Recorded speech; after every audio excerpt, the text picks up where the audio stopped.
반갑습니다. 같은 장소에 다른 분들과 만나니까 새롭습니다. 네.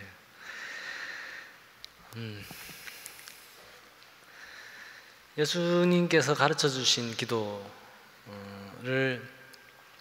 잘 기억할 필요가 있습니다.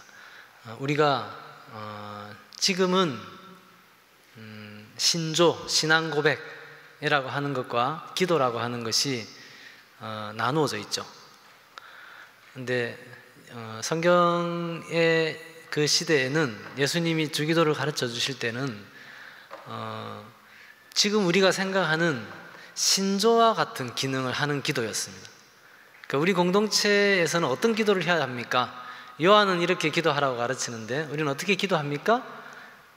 우리 공동체를 구성하고 있는 정체성을 어떻게 우리는 잡아가야 됩니까? 그 얘기를 묻는 거예요. 그 얘기에 대해서 주님의 기도를 가르쳐 주셨어요. 주님의 기도는 우리가 일반적으로 하고 있는 기도들에 비해서 굉장히 일상적입니다. 아주 구체적이죠. 구체적입니다. 그리고 하늘의 뜻이 하늘에서 이룬 것처럼 땅에서 이루어지기를, 일용할 양식을 주시기를, 그리고 우리 신앙 여정 속에서 필요한 죄 용서의 문제, 사죄의 문제, 이런 구체적인 내용들을 담고 있어요. 하나님의 나라가 하늘에서 이룬 것처럼 땅에서도 이루어진다. 굉장히 중요한 주제입니다. 우리가 쭉 얘기를 전개해 나가면서 이 땅에서 이루어진다라는 의미, 이런 것들을 조금 더 구체적으로 얘기를 나누게 될 겁니다. 이스라엘, 지금도 혹시 여러분들 그 이슬람 지역에 있는 분들, 유대인들이나 이슬람교를 믿고 있는 분들, 이런 분들 요즘 우리나라에 많이 들어와 계시죠. 이런 분들의 신앙의 패턴, 모습과 우리가 신앙생활을 하고 있는 모습을 한번 혹시 비교할 기회가 있으면 보십시오. 굉장히 철저합니다. 그러니까 종교 규례와 양식에 대해서 굉장히 철저해요.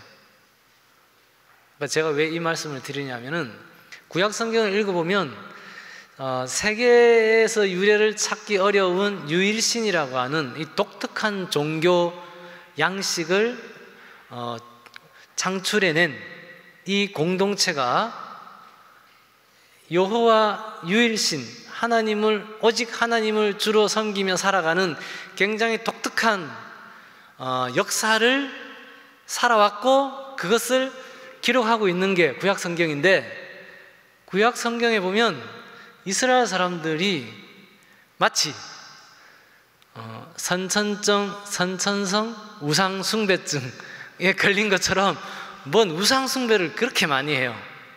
그죠? 선지자들은 끊임없이 우상숭배에 대해서 경고를 합니다. 그러니까 우리가 유대인들의 문화, 이슬람의 문화, 유일신이라고 하는 문화를 가지고 있는 사람들을 이해하는 것하고 굉장히 다른 현상이 구약에 나와 있는 거예요. 이스라엘이 빠졌던 영적 위기의 본질이 뭔지를 잘 알아야 된다는 겁니다. 이스라엘은 출애굽 때는 하나님의 백성이 만들어지는 과정이죠.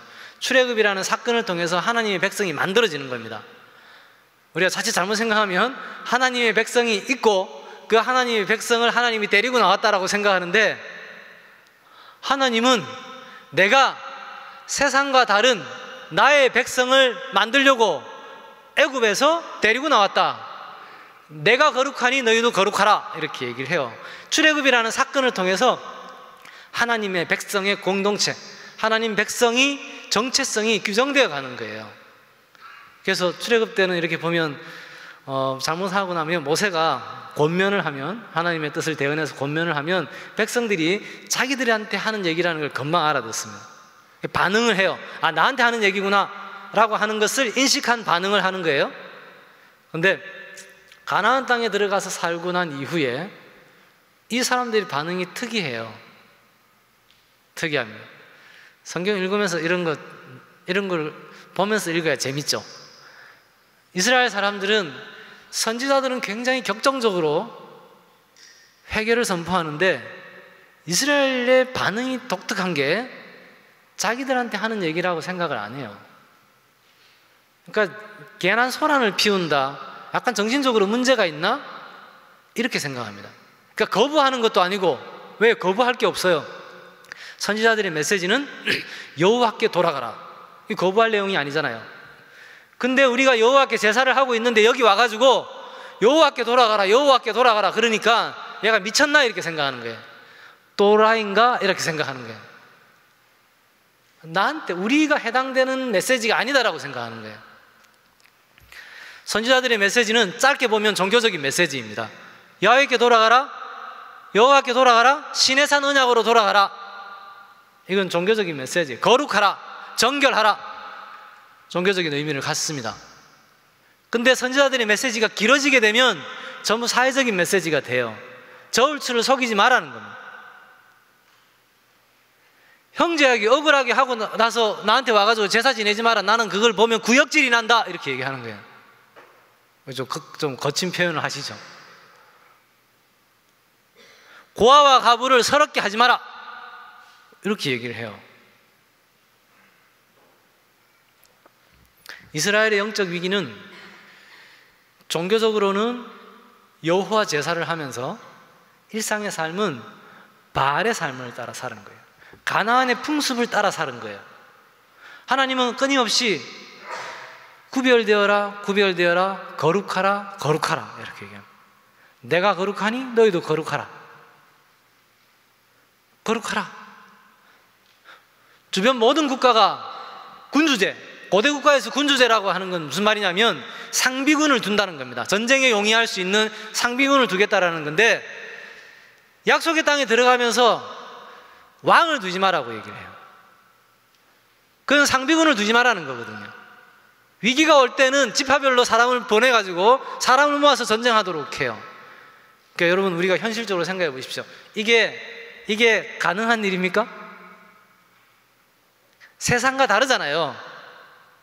십계명, 신의 산 언약, 희년, 안식일, 안식년이라고 하는 독특한 구조를 가지고 있는 하나님의 신의 산 언약, 또 내용적으로 특징이 있지만, 특이하지만 살아가는 삶의 양식을 규정하고 있는데, 지파별로 살아라, 왕을 두지 마라, 상비군을 두지 마라. 이거는 세상과 달라지는 데 있어서 우리가 그것을 받아들이기에 굉장히 우리 생존의 위기가 되는 문제이죠. 그래서 백성들은 끊임없이 사사가 우리를 구원해주고 나면 끊임없이 그냥 네가 우리 왕 되라, 왕 해줘라 요청을 해요. 하나님 입장에서 생각해 봅시다. 내가 너희의 왕이다. 40년 동안 가르친 거예요. 내가 너희의 왕이다, 내가 너희 하나님이다, 이거 가르쳤어요. 가나안 땅에 들어가서 백성들은 끊임없이 뭔 얘기를 하겠냐면, 우리도 왕을 달라, 왕을 달라. 하나님 입장에서는 굉장히 기분 나쁘잖아요. 애인이 있는데, 서로 애인인데, 나의 애인은 너야 이라고 애인이 있는데, 사랑하는 사람이 있는데, 사랑하는 사람 앞에 가가지고 끊임없이 나도 사랑하는 사람이 있었으면 좋겠다, 나도 저 사람들처럼 사랑하는 사람이 있었으면 좋겠다, 나도 내 삶의 안정이 확보될 수 있는 왕이라고 하는 게 있었으면 좋겠다, 끊임없이 얘기해요. 하나님이 질투하는 하나님이라 그랬죠. 여러분 질투해 보셨죠? 질투의 특징은 뭐냐면요, 내가 질투난다는 얘기하는 게 구차하잖아요. 그러니까 내가 나는 질투한다라는 얘기를 하기 어려워요. 그죠? 질투를 쉽게 하지만 하기 내뱉기 어려운 말이에요. 근데 하나님은 나는 질투하는 하나님이다. 그러니까 질투의 본질이 뭘까요? 내가 사랑하는 사람이 있는, 사랑하는 사람을 두고 또 다른 사람과 사랑하려고 해요. 이걸 간음이라 그러죠. 우상숭배를 간음이라 그래요. 영적 간음인 것이죠. 무슨 말이냐라는 겁니다. 이스라엘의 영적 위기는 여호와 제사를 하면서 일상의 삶은 바알을 따라 사는 거예요. 바알의 문화를 따라 사는 거예요. 그 풍습을 따라 살아가는 거예요. 네가 앞으로 가나안 땅, 약속의 땅에 들어가게 되면 그 거민들과 언약을 맺지 마라, 그들과 함께 풍습을 쫓지 마라. 왜? 그들이 자연스럽게 너희가 교류하면서 그들의 풍습, 우상숭배의 풍습들을, 너희 풍습이 있는 곳에 너희를 초대할 것이고, 그러면 너희들이 거기서 함께 고개를 숙일 것이고 함께 먹을 것이고, 그러면서 그들은 너희들이 나를 떠나게 할 것이다, 올무가 되게 할 것이다. 그러니까 핵심이 뭐죠? 거룩하라는 거예요. 거룩하는 데 있어서 세상을 닮지 않도록 경고하고 있는 겁니다. 이스라엘의 영적 위기는 우리의 영적 현실이기도 하죠. 우리는 기독교 예배를 드리면서 일상의 삶은 실제 우리의 주는 돈, 학벌, 부동산, 분단, 이제 이 지점에서 우리가 굉장히 부담스러운 고백 앞에 서게 되는 겁니다. 주는 그리스도시요 살아계신 하나님의 아들이십니다. 여러분, 예수가 주다, 예수가 그리스도다, 예수가 하나님의 아들이다 라고 하는 초대교회의 원초적인 신앙 고백 세 가지가 결합이 되어서 나타난 고백이에요. 주는 그리스도시요 살아계신 하나님의 아들이십니다. 근데 여러분, 예수가 하나님의 아들이라는 고백은 신앙생활을 하고 있는 사람에게는 부담스럽지 않죠. 지금은 그거 한다고 순교하려고 죽이고 하지 않으니까.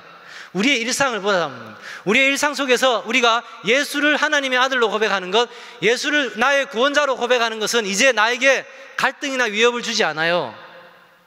근데 예수가 주다라는 고백은 복잡해지죠. 예수가 주다라는 고백은 로마 황제가 주가 아니라는 얘기입니다. 그래서 예수가 주다라는 고백은 바로 정치적인 위기를 초래하게 되는 겁니다.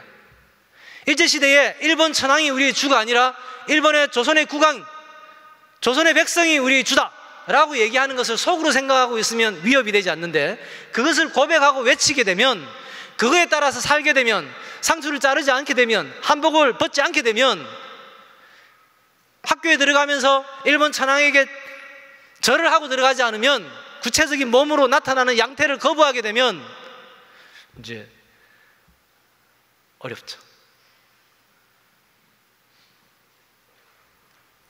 예수가 주다라는 말은 우리 시대의 우상이 주가 아니라는 고백을 하는 거예요. 그럼 내 삶에서 돈이 내 삶을 지배하는 주가 아니라 예수가 주다, 이런 구체적인 내용이 있다는 거예요. 학벌과 부동산이 내 삶을 지배하는 것이 아니다. 세상을 지배하는 힘일 수 있으나 나를 통해 새로운 세상을 만들어 가시는, 우리를 통해 새로운 세상을 만들어 가시는 하나님의 권능이 내 삶의 참된 주인이다. 고백. 여기서는 아주 구체적인 갈등의 지점이 발생하게 됩니다. 분별의 지점이 발생합니다. 예수가 주다라는 고백은 지금 작동하고 있는, 마치 하나님처럼 군림하고 있는 권세가 뭐냐, 그 권세가 내 삶과 어떻게 연관 맺고 있냐, 내 삶에 어떻게 자꾸만 관여하려고 하냐 라고 하는 것을 분별해내지 못하면 예수가 주다라는 고백을 하기가 어렵죠. 또는 고백을 하고 나서 기만적인 상황이 되어버리게 됩니다. 이런 현상들이 왜 지금까지 이어질까요? 왜 이렇게 만연되어 있을까요? 가장 대표적인 게 체념이죠. 체념이다. 우리는 우리 마음속에 열심히 신앙생활을 해야 되겠다라는 열정과 동시에 사람이 다 그렇지 라고 하는, 받아들여서는 안 되는 세상의 지혜가 있어요. 세상이 다 그렇지, 세상이 다 그렇지, 교회도 사람 사는 데인데 다 그렇지. 체념이에요. 뭔가 새로운 것을 시작하는 사람들 만나서 어떻게 새로운 삶을 살아갈 것인가를 대화를 하다 보면 그분들의 마음을 지배하고 있는 정서가 있어요. 이게 재밌는 현상이에요. 이제 새로운 것을 시작한 사람들인데 시작하고 나서 어떤 심리의 지배를 받냐면 걱정하고 있어요. 이 잘 될까? 근심하고 있어요. 이 잘 될까? 불안해요. 불안해하고 있어요. 여러분, 세상과 다른 하나님의 백성, 구별된 하나님의 백성을 만들겠다고 하는 일이 하나님의 뜻이었는데 그게 쉽지 않았다는 것을 우리는 성경을 통해서 보고 있습니다.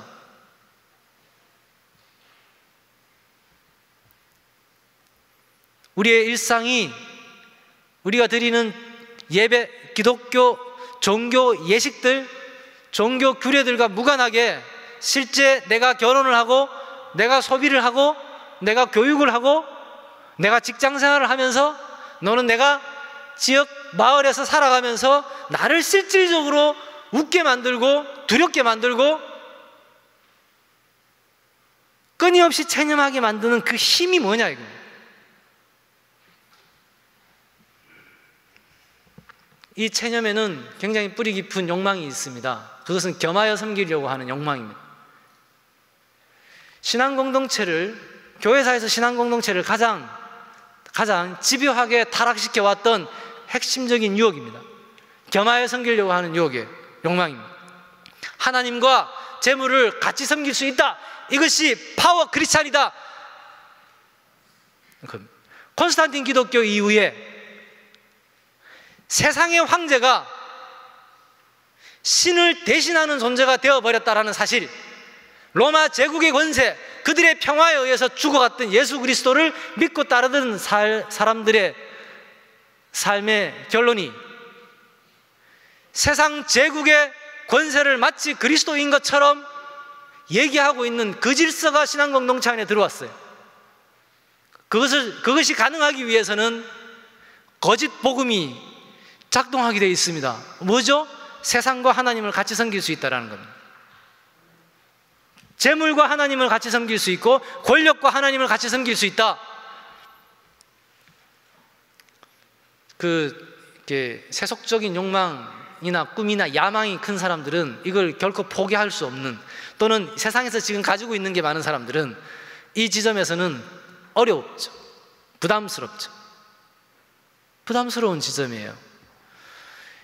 예수님은 분명하게 말씀하셨습니다. 재물과 하나님을 겸하여 섬길 수 없다.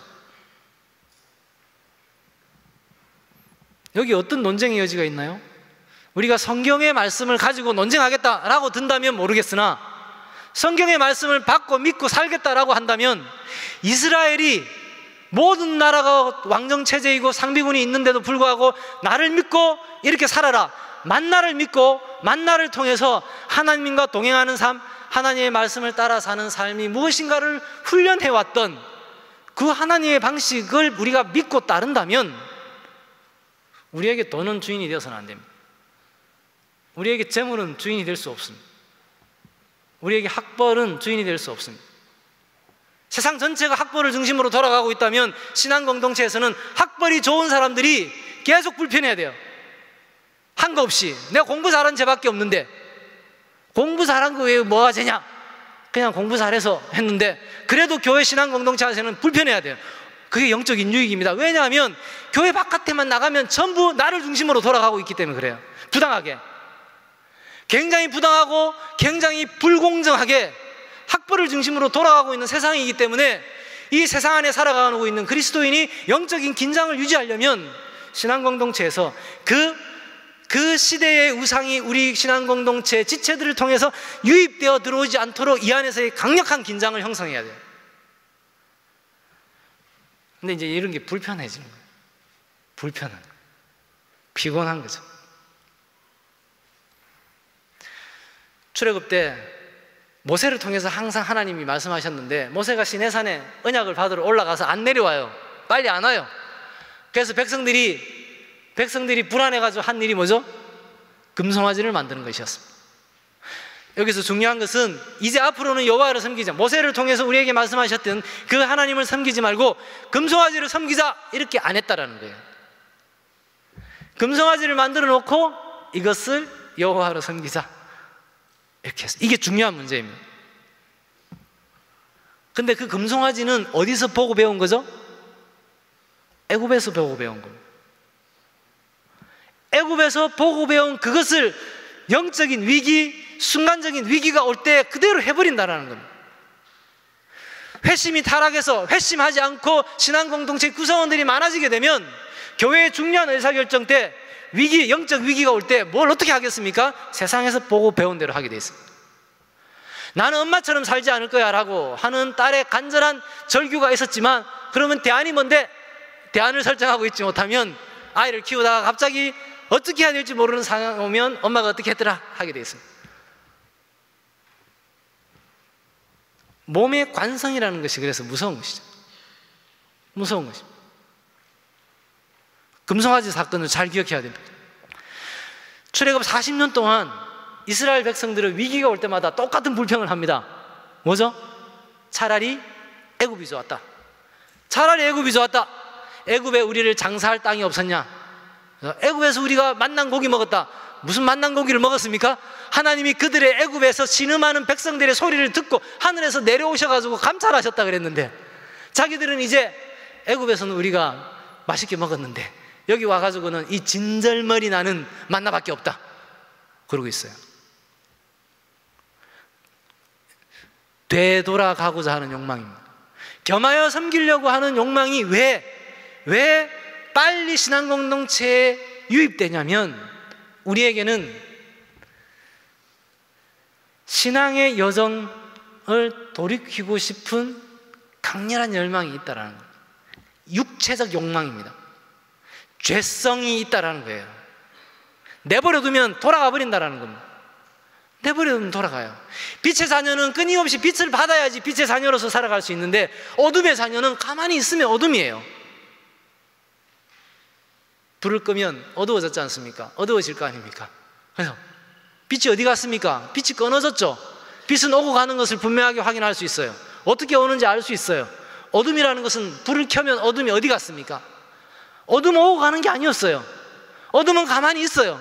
그래서 성경이 재밌는 게 사단을 두고 공중 권세 잡은 자라 그래요. 끊임없이 경건을 훈련하라. 끊임없이 너를 쳐서 복종하라.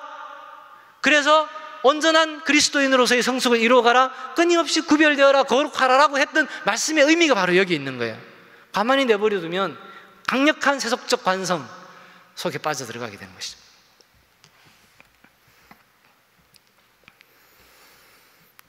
근데 중요한 것은 이것은 불신앙입니다. 체념, 되돌아가고자 하는 욕망, 겸하여 섬기려고 하는 욕망, 이것은 실제적인 삶에서 하나님에게 주권을 두지 않겠다라고 하는 겁니다. 그걸 못 믿겠다라는 겁니다. 못 믿겠다라는 겁니다.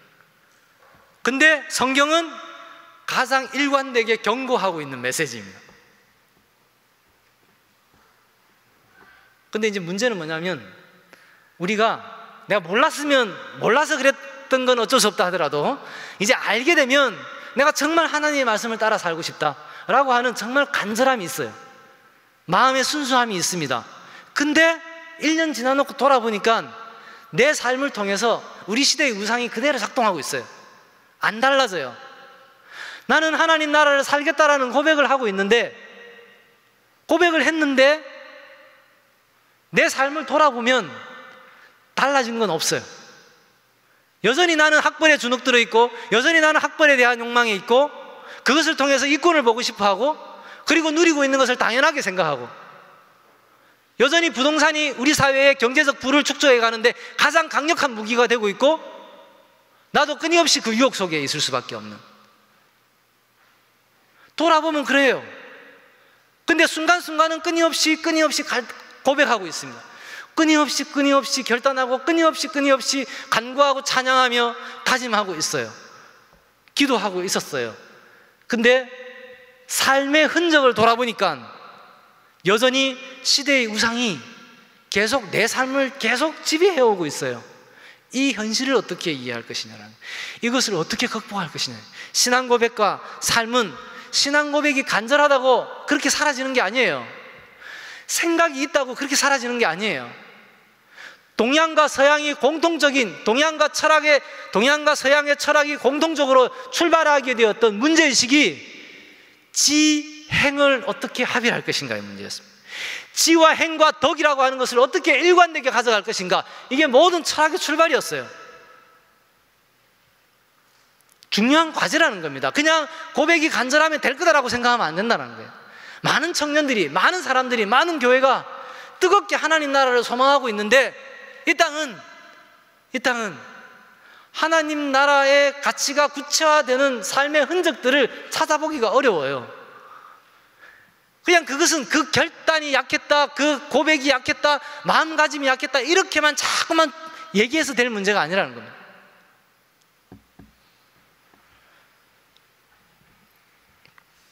신앙 고백과 실제 삶의 괴리, 이것을 어떻게 극복할 것인가? 답부터 말씀드립니다. 성경이 우리에게 가르쳐주는, 그래서 그리고 오늘 이 말씀을 통해서 증언하고 싶은 제 말씀의 결론부터 말씀을 드리면, 신앙을 토대로 하는 마을 공동체가 필요합니다. 여기는 지역이라고 하는 개념을 사용했는데요, 제가 마을이라는 단어로 바꿔서 설명하고 있습니다. 같은 의미라고 생각하시면 됩니다. 지역이라는 단어보다 마을이라는 단어가 더 인간과 자연 전체를 포괄하는 개념이에요. 이건 굉장히 중요한 겁니다. 여러분, 사람이 생각하는 것은 생각하는 것은 몸이 없으면 구체화되지 않습니다. 그죠? 내가 던지고 싶은데, 저 공을 저기 던지고 싶다라는 생각이 있는데 오른손이 많이 훈련되었으면 던져지는데 왼손이 훈련되지 않으면 끝까지 안 날아가요. 또는 팔이 없으면 나는 던질 수가 없어요. 내가 거기를 가고 싶은데 내가 갈 수 있는 구체적인 물질적 계기가 없으면 갈 수가 없어요. 생각은 몸을 통해서 구체화되는 겁니다. 몸과 마음이 하나가 되어 있는 사람은, 그 사람이 가지고 있는 뜻은 몸의 확장으로서의 마을 속에서 구현되는 거예요. 여기서 설정된 주제로는 지역 속에서 구현되는 겁니다. 지역과 마을이 없는 상태는 마치 인간의 몸에 있어서 몸이 없는, 인간에게 있어서 몸이 없는 정신이라고 생각하시면 돼요. 그러니까 정신만 계속 다졌기 때문에 실제 내가 살았던 몸의 흔적은 그거하고 다르게 나타나게 돼 있어요.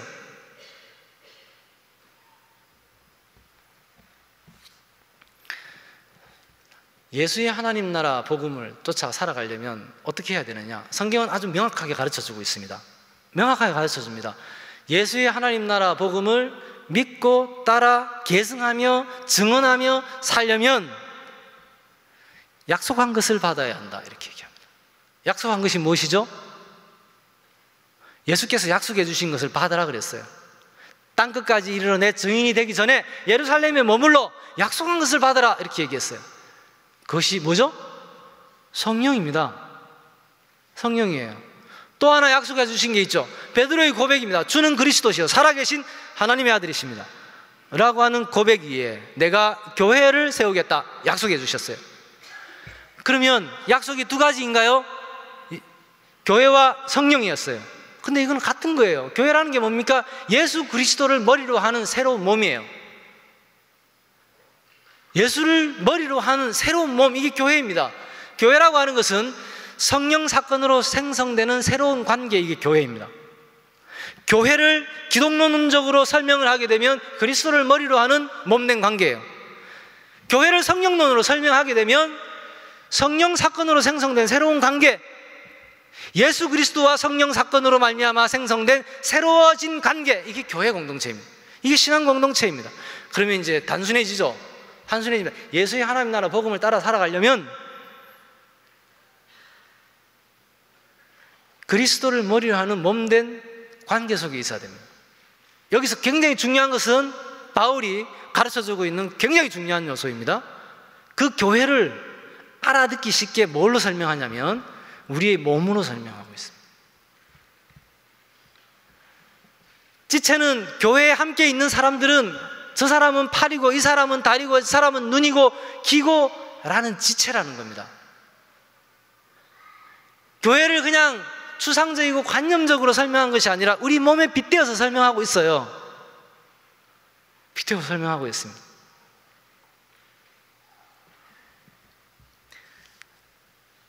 내가 거룩하니 너희도 거룩하라. 이거 하나님이 백성들을 만드시면서 말씀하신 내용입니다. 거룩이라는. 그 백성들은 어떻게 살아가냐? 쭉 시간이 지나면서 끊임없이 세속에 물들게 되죠. 그래서 끊임없이 회개를 촉구합니다. 여러분, 그리스도인들은 회개 앞에 서는 것을 두려워해서는 안 돼요. 어떤 친구가 훈련을 받고 나서 그 친구가 청년 선교단체, 대학생 선교단체의 전체 학생 대표였어요. 전국 학생 대표였어요. 그 친구가 굉장히 중요한 자기 과제 앞에 섰어요. 그 친구가 기도원을 갔다 왔어요. 그리고 나서 얘기를 했어요. 만났어요. 목사님, 용기가 없어서 해결을 못 하겠습니다. 여러분, 굉장히 중요한 착각을 하고 있습니다. 회개는 용기로 하는 게 아니에요. 그러니까 우리는 신앙의 가장 근본을 잃어버린 거예요. 회개는 용기로 하는 게 아니에요. 용기로 하는 게 아닙니다. 회개를 용기로 하기 때문에 회개가 거룩해지는 거예요. 회개하는 사람이 마치 거룩한 행위를 하는 것처럼 회개를 해요. 요즘 교회가 문제가 되어가지고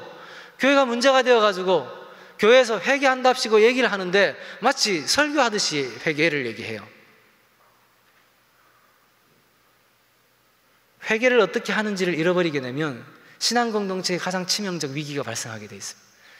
어게인 1907, 2007년 한국교회는 한국교회가 회개를 어떻게 하는지를 잃어버렸구나 라고 하는 것을 정확하게 보여진 사건이었어요.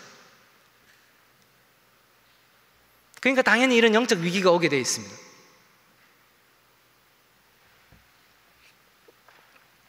분별하라 이렇게 얘기합니다. 분별하라. 이 세대를 본받지 말고 하나님의 기뻐하시고 선하시고 온전하신 뜻이 무엇인지를 분별하라 이렇게 얘기합니다. 세속에 물들지 마라. 고아와 가부를 환난 가운데 돌아보고 세속에 물들지 않는 것, 이것이 하나님이 기뻐하시는 경건이다. 베드로의 설교를 듣고 우리가 어찌할꼬? 라고 했을 때 이 패역한 세대에서 구원을 받아라, 회개하고, 그렇게 얘기하고 있습니다. 이게 전부 회개와 거룩이라고 하는 것이 맞물려 있는 것이고, 이것이 가능한 한 구체적인 지혜가 바로 분별인 거예요. 여러분, 어릴 때는요, 영적으로나 육적으로나 마찬가지입니다. 어릴 때는 웬만큼 부모님이나 선생님들이 하라고 하는 대로 열심히 하면 돼요. 열심이라고 하는 것이 어린 시절의 덕목이에요. 근데 성숙한다는 것은 열심이 기본이 아니에요. 물론 열심은 어린 시절에 훈련되어야 되겠죠. 성인이 되었다, 성숙했다라고 하는 것을 확인하게 되는 핵심은 열심, 저 사람이 열심을 내고 있다, 이게 성인을 특징 짓는 것이 아니라, 성인을 특징 짓는 건, 성숙했다라는 것을 특징 짓는 것은 분별력이에요. 영분별이에요. 분별하는 거예요. 내 아이가 불안하다고 초등학교 안 보내고 계속 내 손을 잡고 데리고 다니면 안 되는 것이죠. 아이는 계속 엄마 아빠 손만 잡으려고 하면 안 되는 거예요. 손을 놓고 자기가 위험한 도로길을 건너서 학교로 가는 그 모든 과정은 아이에게는 분별이에요. 분별입니다. 성숙인 분별이에요. 결혼을 하려고 하는데 집이 너무 가난해, 배우자가. 엄마 아빠 둘 중에 한 분이 없어, 편부모야. 그래, 막 반대를 해. 우리 집은 우리 지역에서 제일 대표적인 교회의 장로님이야. 제 친구 얘기입니다. 근데 반대를 해. 반대하는 이유는 전부 세속적인 거예요. 세속적이지 않습니까? 근데 재밌는 사실은 영화에서 그 장면이 나왔다고 생각해 보세요. 그 반대하는 그 부모님은 누구를 응원할까요? 그 젊은 두 부부가 결혼 잘 하기를 응원하죠. 우리의 일상에서 작동하고 있는, 아무 생각 없이 그냥 쭉 지내다 되게 되면 우리를 지배하고 있는 가치, 힘과 우리가 정신 차려서 판단할 때, 분별할 때 나타나는 그 힘은 달라요. 그래서 바울도 절규를 하는 겁니다. 그래서 내 마음에 원이 있는데, 그래서 끊임없이 내 안에서 내가 원하지 않는 것을 원하는 힘에 의해서 내가 고통스럽다라는 거예요. 이 올무에서 누가 과연 나를 구원해 줄 것인가? 라고 절규하고 탄식하지 않습니까? 이 갈등이 신앙 공동체의 성숙, 그리스도인의 성숙이라고 하는 것 속에는 필연적으로 따라오고 있습니다. 분별이 그래서 중요하다는 거예요. 그리고 새 사람이 되는 겁니다. 새 사람은 개인에게 얘기하는 게 아니에요. 우리가 그리스도를 믿고 십자가에 못 박힌 이후에, 그리스도와 함께 다시 산 이후에 우리는 개인의 삶이 아니에요. 그리스도를 머리로 하는 지체로 살아가는 거예요. 지체 안에서의 손가락으로서의 개별적 특성을 갖고 있는 거예요. 손가락이 잘라져 있는 손가락으로 존재하는 게 아니라는 겁니다.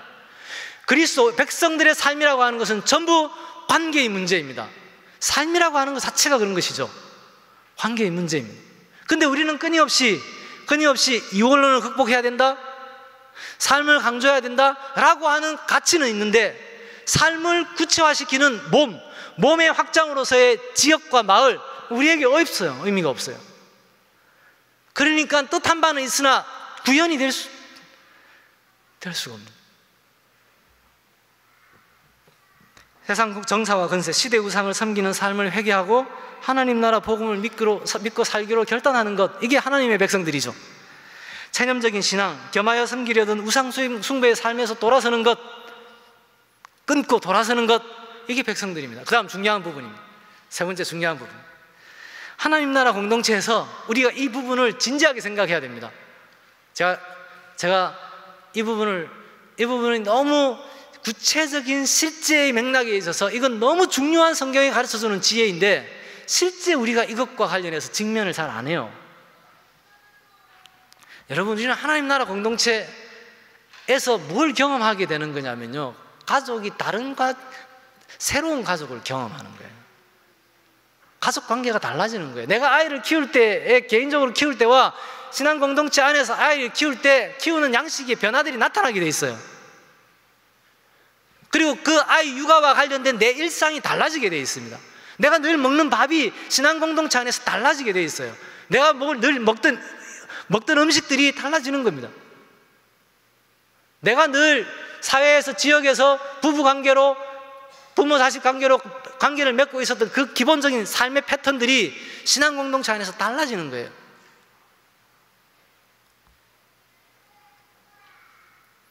예수님이 그렇게 하셨죠. 누가 내 부모고 내 형제고 자매냐? 하나님의 뜻대로 하는 자다.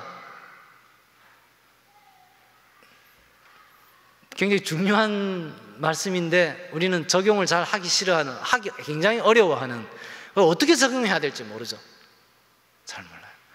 저희가 공동체를 하기 전에 저희 아이 처음에 키울 때는 밥상도 없었고 마을 밥상도 없었고 마을 학교도 없었고 그랬어요. 저희 처음에 제 아이를 낳았거든요. 저희 공동체에서 아이를 낳았어요. 저 아이를 봐줄 사람이 아무도 없었어요.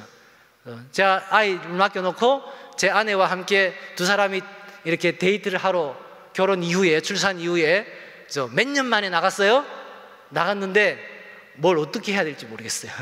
갑자기 주어진 시간, 뭘 어떻게 해야 될지. 몇 년이 지난 이후에 경험했던 거예요. 지금 마을 공동체로 살아가고 있는 친구들은 결혼하고 얼마 지나지 않아가지고 공부도 하러 다니고 데이트도 하러 다녀요. 어떻게 그럴 수 있을까요? 어떻게 그런 게 가능합니까? 애 좀 봐줘라 라고 해가지고 차 타고 30분 와가지고 어떻게 봐줘요? 옆집에 맡겨놓고 가는 거예요. 다 이모 삼촌으로 자라는 거예요. 밥상에서 같이 밥을 먹는 거예요. 밥을 먹다가 진지한 대화가 진행이 되게 되면 아이를 누군가가 아무나 옆에서 밥 먹던 사람들이 돌봐줄 수 있는 거 아니에요. 오늘 엄마 아빠가 일이 있으니까 누구 집에 가서 자라. 그럼 엄마가 데리고 갈까? 내일 아침에 어린이집 갈래? 이런 대화가 가능해질 수 있는 것, 이 속에서 우리가 선택해 볼 수 있는 선택의 폭들이 너무 많아지지 않았습니까? 근데 마을, 땅을 공유하고 있지 않다, 지역을 공유하고 있지 않다 그러면 열심히 있으나 더 다음 단계를 하기 어려워요. 그래서 구체적으로 하나님 나라 공동체에서 나타나는 변화의 1차적인 것이 가족관계의 변화다. 가족관계의 변화는 구체적으로 어떻게 나타나냐? 이렇게 나타나는 겁니다. 그 다음에 또 하나 중요한 것이 소유관계의 변화였어요. 성령 사건 이후에 두 가지의 뚜렷한 구체적인 변화가 나타나는데, 하나가 재물을 자기의 것이라고 생각하지 않습니다. 재물을 모아서 쓰든 개인적으로 관리해서 쓰든 이거 중요한 게 아니에요. 공산주의가 모아서 해보자고 해서 실패한 것도 있잖아요. 모았냐 개별적으로 쓰냐 이게 중요한 게 아니라 재물이 누구 건가에 대한 고백이 분명한 게 중요한 겁니다. 재물이 하나님의 것이면 모아서 쓰나 개별적으로 쓰나 어떤 차이가 있습니까? 성령 사건의 구체적인 형태는, 성령은 모호하지 않습니까? 비가시적이라는 거예요.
세권은 전자파가 가장 많이 집중되어 있는 공간이에요. 지하철의 진동이 가장 크게 작동하고 있는 공간이에요. 그러니까 중요한 겁니다. 우리는 주거를 선택할 때에 우리가 선택한 게 아니에요. 그냥 선택되어진 거예요. 선택되어지고 있는 겁니다. 여러분, 주거의 1차적 기능이 출퇴근입니까? 교통입니까? 살림입니까? 여기에서 이미 우리는 생각 안 해봤지만 어떤 중요한 가치를 선택하고 있어요. 거의 모든 사람들은 주거의 1차적 기능을 살림으로 생각하지 않아요.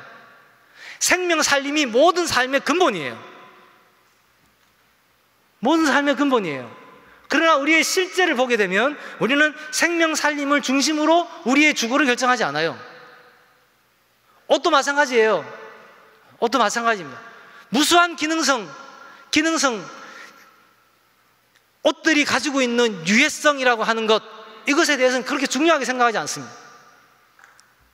배를 차게 하게 되면 만병의 원인이에요. 배를 차게 하는 것. 근데 우리의 옷들은 끊임없이 배를 차게 해요. 여성들은 몸에 꽉 달라붙는, 피부가 호흡을 할 수 없는, 호흡은 두 가지예요. 코와 입으로도 호흡을 하고 피부로도 호흡을 해요. 근데 몸에 딱 달라붙는 옷을 입고 나면 피부 호흡을 할 수가 없어요. 피부 호흡을 할 수 없으면 당연히 병이 많이 나게 돼 있어요. 그 하나님이 이렇게 만드셨어요. 인간이 만든 거는 그건 숨쉬게 딱 막아버려요. 그럼 여자들이 그거 숨쉬기 어려운 옷을 자기들이 좋아서 입은 게 아니에요. 지금은 좋아서 입을지 모르겠으나 어떻게 세뇌되는 거예요? 어떻게 욕망이 조작되는 겁니까? 여성은 그래야 아름답다라고 하는 이데올로기들로 오염이 되는 거예요. 선택의 여지가 없어요. 아이들, 중학교 고등학생 아이들을 키우는데 옷을 사주려고 하는데 딱 달라붙는 옷밖에 없어요. 선택의 폭이 없어요. 여기서 무슨 다양성이 존재하는 거예요? 그 아이에게 유해한 것들이에요. 아이 출산한다고 집에 도배상판을 하고 있는데 거기서 나오는 무수한 유해 물질들이 있어요.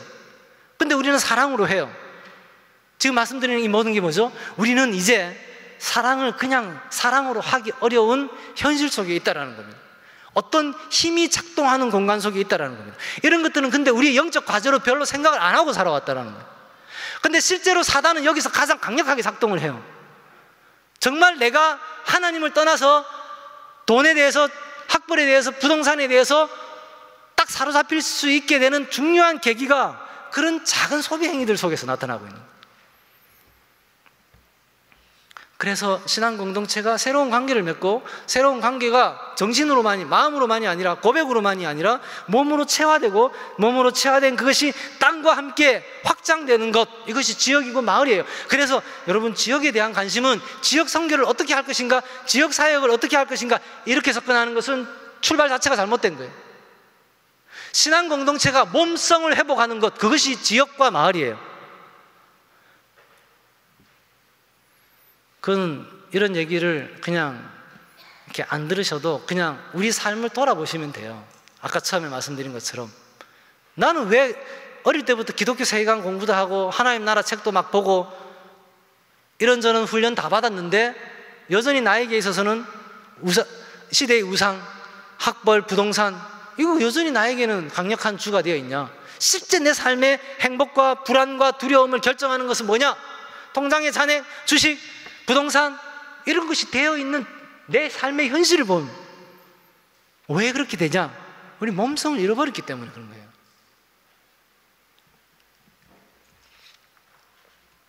성경이 증언하는 일관된 하나님의 선교 전략이 있습니다. 하나님이 선교하셔서 그 선교의 결과로 만들어진 것이 신앙 공동체입니다. 하나님이 나의 백성 삼으려고, 그래서 만방에 내가 참 신인 것을 만방에 너희들을 통해서 선포하겠다. 이게 이스라엘을 창조하신 성령 사건을 통해서 새로운 공동체를 통해서 세상에 희망과 구원을 주겠다. 이게 하나님의 일관된 방식이죠. 방식이에요. 모든 선교, 지역사회와 세상을 섬기는 사역은 새로운 몸됨에서 시작되는 겁니다. 그 새로운 몸됨은 정신으로만 있는 게 아니라는 겁니다. 그 몸성이 필요하다는 거예요. 그 몸성의 사회적 확장이 마을이에요. 마을이고 지역이라는 겁니다. 신앙 공동체의 구별된 삶을 가볍게 여기게 되면 종교적 규례나 특정 사역에는 헌신적이지만 일상의 삶은 시대 우상을 따라 사는 삶이 양산되게 되어 있습니다. 왜 이렇게 열심히 있는데, 청년들이 이렇게 열심히 사는데, 청년들이 그렇게, 여기도 대부분 청년들 훈련 다 받고 성인이 되신 분들이지 않습니까? 그렇게 되어 왔는데 교회에서 끊임없이 이렇게 좋은 날 어디 산에 들에 놀러 안 가고 와가지고 이렇게 예배를 드리고 있는데, 그 간절함이 있는데, 아이를 어떻게든 신앙 안에서 키우려고 하는 간절함이 있는데 왜 속수무책이냐라는 거예요. 몸이 없기 때문에 그런 겁니다. 지는 싸움을 하고 있는 거예요. 안 될 일을 하고 있는 겁니다. 신앙 공동체의 건강은 그 근본에 있어서 온전한 삶의 예배, 일상의 삶에서 참되게 하나님 주권을 증언하는 구별된 삶에 있는 것입니다. 생각과 행동, 신앙 고백과 삶의 괴리를 넘어서는 지혜에 대해서 우리는 진지하게 생각해야 됩니다. 그러니까 뜨거워지는 거 중요합니다. 마음이 뜨거워야 돼요. 뭘 하더라도 안다고 되는 게 아니라 뜨거워야 되죠. 이 뜨거움도 가슴의 문제예요. 가슴의 문제입니다. 뜨거워지면 심장이 작동하게 돼 있어요. 심화라 그러죠. 그래서 한의학에서는 심을 화기운이라고 얘기해요. 화기운, 올라가는 기운을 얘기하는 거죠. 물 기운은 내려오는 기운을 얘기한다면 이렇게 얘기를 해요. 몸과 연관되어 있는 거예요. 정신의 문제와 마음의 문제와 몸의 문제가 이렇게 연관되어 있고, 사도 바울이 신앙 공동체의 비밀을 설명하면서 우리에게 익숙한 것으로서 설명할 수 있었던 가장 중요한 것이 우리의 몸이었어요. 여러분, 말씀이 육신이 되었다 이렇게 얘기합니다. 요한복음의 이 말씀은 AD 100년 전후에 기록된 말씀인데, AD 100년 전후에 이 성경이 기록되던 문화권에서 지배하고 있었던 철학, 헬라 철학에 있어서는 로고스가 사르크스가 된다는 것은 없는 세계관이에요. 로고스는 로고스, 사르크스는 사르크스예요.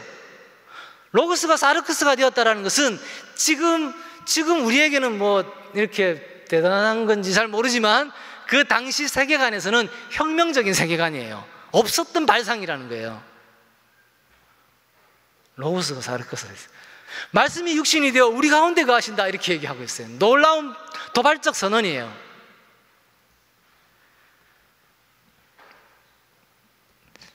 말씀이 육신이 되었다. 중요한 겁니다. 하나님의 복음은, 말씀은 비가시적이고 모호한 상태로 전달되지 않습니다. 관념적으로만 전달되어 있지 않고 아주 구체적인 몸의 문제로 얘기를 하고 있습니다.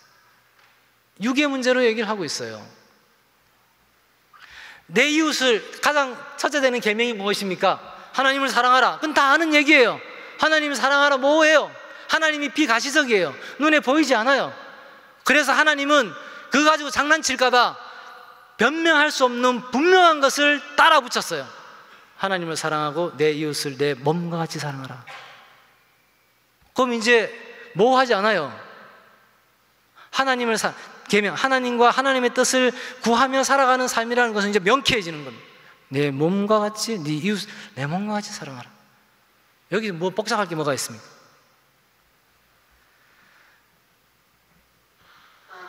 하나님에게 하지 않은 것은 소자에게 하지 않은 것이다. 소자에게 하지 않은 것, 작은 자에게 하지 않은 것은 나에게 하지 않은 것이다.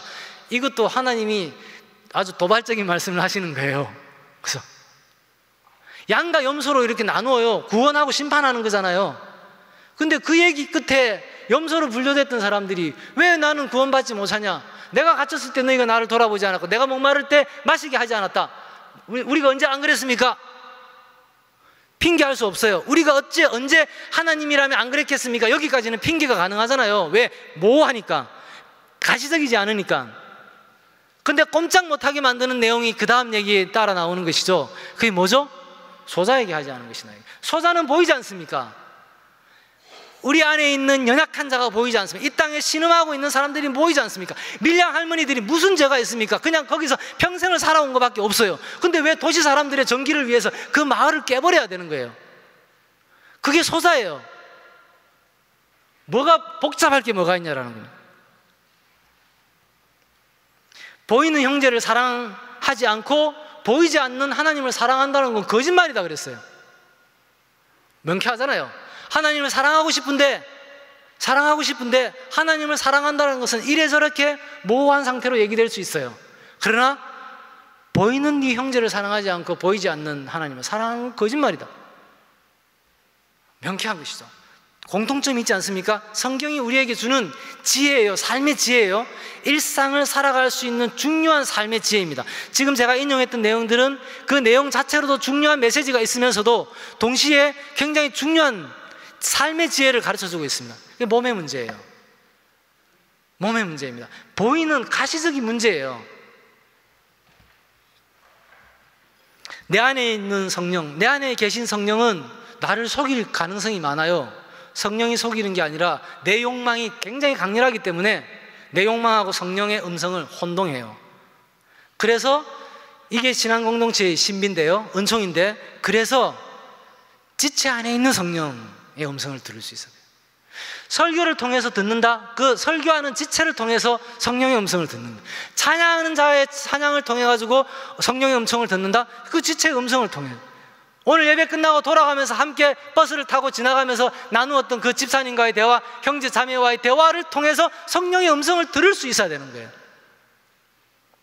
성령의 음성을 들을 수 있는 계기들이 굉장히 많이 있고 우리의 일상에 이렇게 거대한 파도처럼 너울거리고 있는데 우리는 촘촘하게 그것을 짜서 걷어 올리는 것이 아니라 듬성듬성하게 짜 있는 거예요. 일주일에 많아야 2번, 3번. 마을에 살면, 땅을 공유하고 있으면 그게 뭐가 어려운 문제예요. 근데 나는 지금 거기 왜 사나? 내가 지금 살고 있는 그 땅은 뭐에 근거해서 선택되었냐? 이거 이제 진지하게 생각해 볼 필요가 있어요. 진지하게 생각해 볼 필요가. 무가머수 가머인이라는 말이 있습니다. 거울을 보고 자기를 비추는 것은 자기의 외모를 성찰하는 것이에요. 그래서 물에다가 자기를 비추는 것은 자기의 내면을 성찰하겠다라는 겁니다. 근데 무감어수라 그랬어요. 물에다가 자기를 비추지 말고 감어인, 사람에게 비추라 그랬어요. 근데 지금의 비극은 뭐냐면 사람에게 자기를 비추는 방법을 몰라요. 내가 내 지체에게 나를 비추는 것을 어떻게 해야 될지 몰라요. 그리고 비춰줄 수도 없어요. 서로 불편한 얘기를 안 하는 것이 젠틀하다고 생각해요. 프라이버시라고 생각하고 있어요. 그러면 프라이버시의 영역에서 사단이 가장 효과적으로 작동하고 있다면 우리는 영적 싸움을 어떻게 할 수 있을까요? 그럼 목회는 어떻게 할 수 있을까요? 그래서 지는 거예요.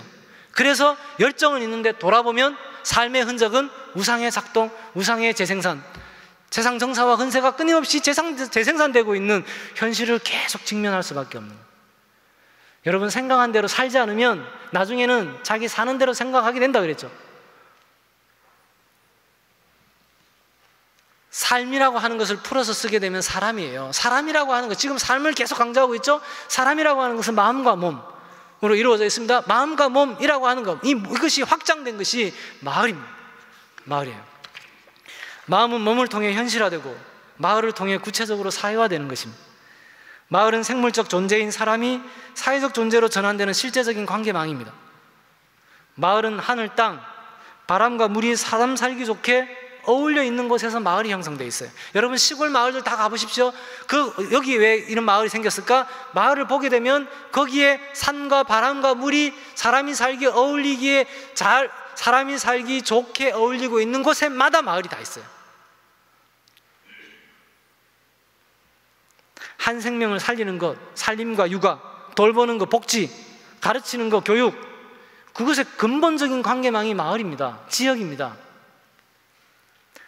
마을은 지구화, 세계화, 선교의 실존적인 출발점이에요. 그리고 지구화의 끝에서 만나는 것은 결국 뭐죠? 마을을 만나는 거예요. 마을을 만나는 거예요. 몸성을 떠난 정신으로만 남아있는, 우리는 이 원론에 대한 끊임없는 얘기를 하면서 그냥 그것조차 관념적으로 생각하고 있는 거예요. 세상 정사와 근세, 시대 구상이 가장 효과적이고 집요하게 작동하는 영역이 어디냐? 그 지점이 무엇인가? 식의주락이에요. 먹는 것, 입는 것, 주거, 즐기는 것. 이제는 즐기는 것도 돈이 없으면 즐길 수가 없죠. 아이들도 마찬가지예요. 문명이 이 길을 쥐어주지 않으면 아이들은 놀 수가 없어요. 근데 여러분, 시멘트 위에 있으면 시멘트는 움직이지 않아요. 시멘트에는 기운이 없어요. 그렇기 때문에 아이는 그 아이의 주체 못할 기운을 감당하기 어려운 거예요. 그 영상은 굉장히 인위적으로 강력한 에너지를 발산시키기 때문에 영상 앞에 서면 아이가 집중되는 거예요. 특히 그 영상 중에서도 드라마나 이런 것들보다 광고 앞에 서게 되면 아이는 아주 강력하게 집중이 되죠. 그런데 여러분, 아이를 바닷가에 내두십시오. 해변가에 한번 두십시오. 넣어보십시오. 밭에 넣어보십시오. 새소리, 바람소리, 나무와 어울리며 살아갈 수 있는 터전에 넣어보십시오. 아이들은 부모 없이도 한참을 놀아요. 많은 아이들이 내면적인 질곡과 내면적인 고통과 어려움을 겪고 있고, 이제 젊은 사람들도 무수히 내면의 어려움과 질곡, 우울의 문제로 고통스러워하고 있는데, 이거는 그냥 단순히 이 조건 속에서 치유해보겠다 라고 하는 그 근원에서 다시 생각해 볼 필요가 있습니다. 당연히 삶의 생명의 근원적 터전으로부터 떠나 있는 존재가, 생명성이 어떻게 온전한 생명이 될 수 있겠냐라는 거예요. 회복돼야 됩니다. 복원돼야 되는 거예요. 하나님의 창조의 아름다운 질서가 회복되는 것뿐만 아니라 그 삶의 터전이 회복돼야 되는 거예요. 하나님의 인간을 이렇게 만드셨다면, 하나님이 만드신 그 인간이 하나님의 뜻을 구현하며 살아갈 수 있도록 준 일상적인 은총의 계기들, 마을이에요. 결혼, 임신, 출산, 육아, 교육, 소비 등 지극히 일상적인 지점에서 세상 정사와 근사가 효과적으로 작동하는 거예요. 여러분, 결혼하면서 돈에 주눅든 채 결혼하게 되면 결혼 자금, 혼수 자금, 이런 헛된 이데올로기에 빠져가지고 결혼 생활을 시작하고 나면 돈에 끝까지 주눅들게 돼 있어요. 돈에 끝까지 허우덕거리면서 살아가게 돼 있어요. 결혼을 다르게 해보십시오. 결혼을 다른 경험으로 경험해 보십시오. 임신, 출산, 육아라고 하는 하나님의 창조를 경험할 수 있는 가장 신비로운 사건, 그것을 여러분들이 하나님의 창조의 원리에 맞게 경험해 보십시오. 우리는 세상에 대해서 굉장히 강력한 담대함이 생기게 돼 있습니다. 결혼해가지고 애 놓고 나면 여자들이 강해진다 그러지 않습니까? 생명 사건의 경험이 있기 때문에 그런 거예요. 신앙 공동체 전체가 공동체에서 출산하고 육아하고 있는 사건들을 하나님의 창조의 사건으로 끊임없이 증언해 나갈 수 있어야 돼요. 근데 임신하고 있는 사람들은 10달 동안 그 사람을 지배하고 있는 것은 불안이에요. 걱정, 근심이에요. 양수검사 받아라 그래요. 기형아검사 받아라 그래요. 그거 자체가 장애를 유발할 수 있는 위험이 있음에도 불구하고 그 얘기 듣고 나면은 안 할 수가 없어요. 끊임없이 불안을 조장하고 있어요. 불안이 조장되어야지 욕망을 조작하기 쉬워요. 그렇게 되고 나면 이것이 맞물려서 작동하게 되면 이제 우리는 세상 정사와 근세의 무방비 상태가 되어버리는 겁니다. 그래서 뜻으로는, 머리로는, 마음으로는, 관념으로는, 고백으로는 굉장히 간절함에도 불구하고 실제 이렇게 많이 모여있는 우리의 삶, 한국교회에 그렇게 많은 기독교인이라고 하는 조건들 속에서 삶의 흔적은 그게 나오지 않습니다. 이거는 굉장히 보수적이고 신학적으로 문제가 있는 이런 얘기들을 하고 있는 게 아니에요. 그런 사람들에 대한 얘기를 하고 있는 게 아니에요. 뭔가 뜻을 가지고 청년 때 철저한 훈련을 받았던 사람들의 삶도 결국은 몸성의 상실을 통해서 나타나는 한 해, 두 해의 자기 삶의 흔적을 보자라는 겁니다. 나중에 겨우 한다는 얘기가, 나도 청년 때 그런 생각 해봤는데, 나도 청년 때 그런 거 공부해봤는데 그 다 현실적으로 불가능하더라. 이런 사단이나 해야 할 얘기들을 우리 스스로, 우리가 신앙 공동체의 선배라는 이름으로 막 하고 있을 수 있다라는 거예요. 여러분, 진리나 가치의 문제는요, 억압할수록 강해지는 특징이 있어요. 신념이 강해지는 특징이 있습니다. 진리나 가치의 문제의 가장 위험한 거는 뭐냐면요, 헷갈리게 만드는 거예요. 이게 제일 헷갈리는 거예요. 이 지점에서, 이 일상적인 이 지점, 여러분, 이 지점은요, 선교사가 되든 어떤 직업을 갖든 전부 다 공통적으로 경험하고 있는 삶의 조건이에요. 식의주락, 결혼, 임신, 출산, 육아, 소비, 교육이라고 하는 이 기본적인 조건들 속에서 이 지점에서 대안을 만들어내는 것, 이게 신앙 공동체 몸성을 구현하는 가장 기본적인 것들이라는 거예요. 이는 개인이나 가족 단위에서 할 수 있는 것이 아닙니다. 그것은 마을이라는 삶의 근본적 관계망 속에서 구현되는 것입니다. 원론적 신앙 고백을 구체화시키는 것은 결국 삶의 실제 토대인 마을에서 이루어지는 겁니다. 여러분, 오산학교 얘기를 들으셨죠? 명동학교 얘기를 들으셨죠? 오산학교가 있었던 것은 용동마을이라는 것이 있었기 때문에 가능한 것이었고, 명동학교가 있었던 것은 명동마을이라고 하는 것이 있었기 때문에 가능한 것이었어요. 여러분, 역사를 보십시오. 대안적 가치, 하나님 나라를 산다는 건 대안적 가치를 얘기하는 겁니다. 그래서 대안적 가치와 관련된 모든 운동은 마을과 관련돼 있어요. 전부 마을과 관련된 것으로 시작되어서 세계 평화를 얘기하고 있는 거예요. 거기서 증언된 것으로 세계를 얘기하고 있는 거예요. 몸성이 상실되고 나면 뜻은 있으나 구현되지 않아요. 그러니까 한계가 있다는 거예요. 그 이상을 넘어갈 수가 없어요. 근데 놀라운 사실은요, 여러분, 어린아이가 누워서 하늘만 바라보고 있다가 뒤집기를 한번 하고 나면 아이가 확 커버려요. 뒤집기 해가지고 이제 기른 아이가 잡고 일어서기 시작하면 안 보이던 게 보일 거 아니에요. 그죠? 완전히 다른 삶의 지평이 되죠. 이게 바로 몸성이에요. 몸성입니다. 여러분, 개인으로 있을 때는 그런 몸성을 마을 단위에서, 지역 단위에서 확보한다는 것이 뭘까? 그 될까 말까? 그 꼭 그렇게 해야 되냐? 이렇게 온갖 생각을 하면서, 근데 내 삶은 여전히 똑같은 삶이 돼요. 근데 몸성이 달라지고 나면 다른 지평이 보여요. 옛날에 질문을 던졌던, 걱정했던 많은 것들이 그냥 사라져버려요. 그러니까 뭔가 대단한 능력으로 그것을 할 수 있는 것이 아니라 그 조건 속에서 그냥 그렇게 사라져요. 기풍이라고 하는 게 있죠. 아, 어디 가면 그런 기풍이 있다더라. 사라져요. 저는 대학 때 공동체를 대학교 4학년 때 제가 공동체를 처음 시작을 했었는데, 그때는 그런 생각했습니다. 우리가 철저한 제자도를 구현하는 삶을 살려면 대학교 1학년 때, 2학년 때 이런 아주 머리가 굳기 전에 철저하게 훈련해야지만 가능할 거다, 이렇게 생각했어요. 근데 시간이 지나가지고 공동체의 문화가 형성되고 나니까 나이가 드신 분들이 오셔서도 쉽게 그렇게 사셔요. 뭔가 대단한 결단을 하시는 게 아니에요. 그냥 사라져요. 이게 놀라운 고백입니다. 그러면 그 사람이 그렇게 사는 것은 누구 힘으로 사는 겁니까? 자기 힘으로 살지 않는 거예요. 여러분, 우리가 성령과 동행한다는 건 뭐냐면, 내가 그렇게 사는데 그 내 힘으로 사는 게 아니라는 거예요. 내 지혜로 사는 게 아니라는 겁니다. 나에게 없었던 힘, 나에게 없었던 지혜, 나에게 없었던 판단력이 내 삶을 살게 하고 있어요. 마치 나에게 없었던 선택으로 내가 자본의 증식에 복무하는 삶을 살았던 것처럼 전혀 다른 삶이 성령으로 말미암아 하나님 나라를 살아내는 삶이 가능하다라는 거예요. 그렇게 증언되는 것이라는 것이죠. 성령이 임하시면 꿈과 예언과 환상이 주어진다고 그랬습니다. 꿈과 예언과 환상의 특징은 현실의 강력한 제약을 넘어서는 겁니다. 현실이 어쩌니 저쩌니 이거는 불신한 거예요. 이제 우리는 어떻게 할 것인가 남아있는 문제입니다. 당연히 나들목 공동체가 꿈꾸고 있는, 나들목 교회가 꿈꾸고 있는 그 하나님 나라를 살아낸다라고 하는 소중한 꿈과 소중한 환상은 머리로 되는 것이 아니라, 열정으로만 되는 것이 아니라 구체적인 몸을 입을 때에 가능한 것입니다.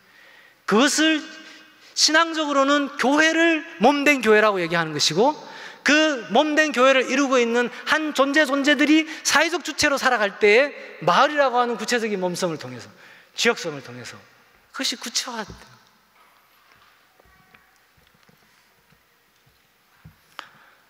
마을 공동체의 삶이라고 하는 것, 우리는 많이 돌아볼 필요가 있습니다. 이미 이제 도시에서 그런 게 가능하냐, 의미가 있냐, 이제 이렇게 얘기하는 건 굉장히 게으른 얘기입니다. 국가 행정 단위에서